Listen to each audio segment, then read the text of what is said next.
good morning. It is a pleasure to be here today. I can't be more excited to be here with you to help cut the ribbon, I guess that's how you would say it, for Driscoll Children's Rio Grande Valley. It has been a journey and one of love, and I know that Eric and Matt, you're amazing leaders and you're in very good hands here. I'm also doubly excited to be here to present an award to Senator Hinojosa. He has been an amazing advocate for children for years.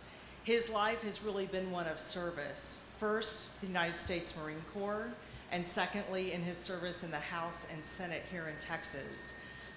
He is an amazing advocate for children.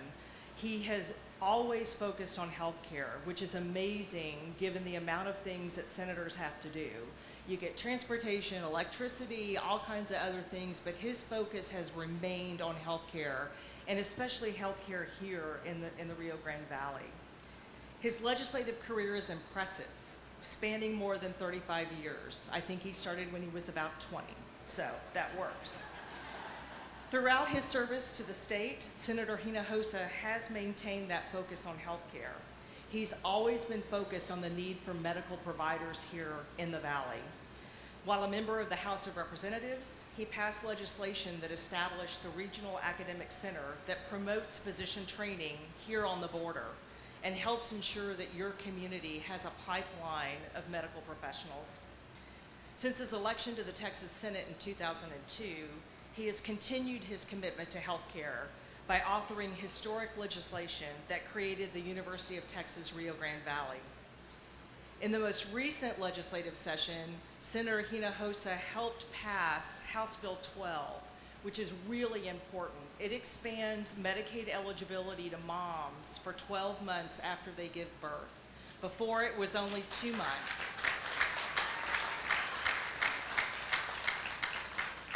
We know that you can't have a healthy kid without a healthy mom. So making sure that those moms have access to preventive care, have access to mental health services, can get checkups, all of those things are so important, and Senator Hinojosa helped make that happen.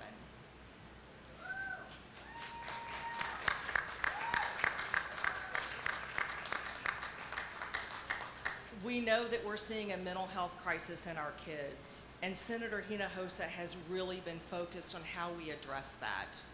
One thing that he did during this last session was he authored legislation that would provide grants to children's hospitals to help expand access to mental health care services.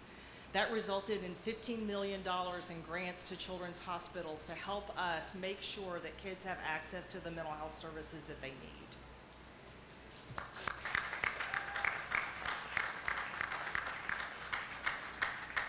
He was vice chair of the very prestigious Senate Finance Committee. They decide how all of your tax dollars are spent, so a very important role that he plays.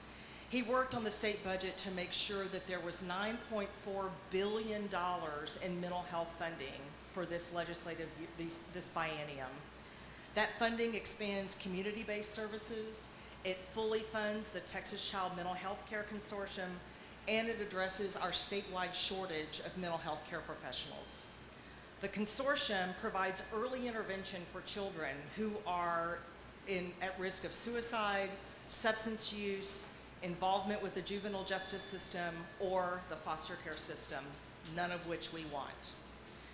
Senator Hinojosa has remained a strong advocate for children on Medicaid and CHIP, emphasizing the need for only the best health plans to serve them. Senator Hinojosa's awards are way too numerous, and it's way too hot for me to mention them all this morning. So to add to that lengthy list, I am very excited to present the senator with the Children's Healthcare Hero Award from the Children's Hospital Association of Texas.